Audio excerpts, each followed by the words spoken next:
আমার মোটর তলে যাচ্ছে, আমরা গাড়ি চালাতে পারছি না ভালো করে, আমার রুজি রোজগার হচ্ছে না। এই রুমে প্লাস গাড়িতে বন্ধ পানি উঠে যায়। কাগজ নেওয়ার জন্য আসছি, এখন যাইতে পারছি না, এখন পানির জন্য দাঁড়িয়ে আছি।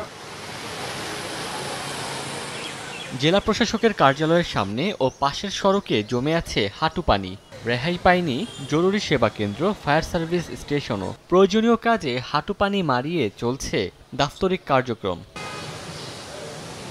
কুড়িগ্রামে এক রাতের ভারী বৃষ্টিতে জেলা শহরের ফায়ার সার্ভিস স্টেশন, জেলা প্রশাসক কার্যালয়, পিটিআই, রৌমারীপাড়া সহ বিভিন্ন এলাকায় সৃষ্টি হয় জলাবদ্ধতা।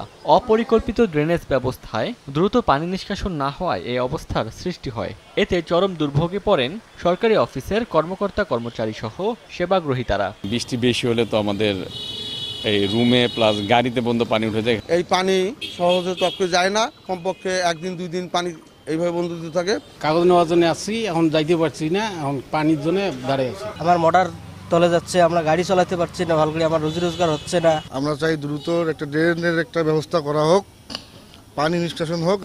নগদে 500 টাকা বা তার বেশি পেমেন্টে পেতে পারেন ঢাকায় জমিসহ 20 কোটি টাকার পুরস্কার।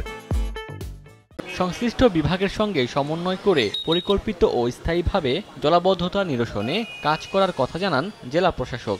সকলকে নিয়ে একটা কমিটি করার সিদ্ধান্ত নিয়েছি, যাতে এই পানিটি স্থায়ীভাবে কোথাও নামার ব্যবস্থা করা যায় এবং সেটির জন্য সামনে যেন এই জলাবদ্ধতার সৃষ্টি না হয়। গত শনিবার রাতে জেলায় এ মৌসুমে সর্বোচ্চ বৃষ্টিপাত রেকর্ড করা হয় 161 মিলিমিটার।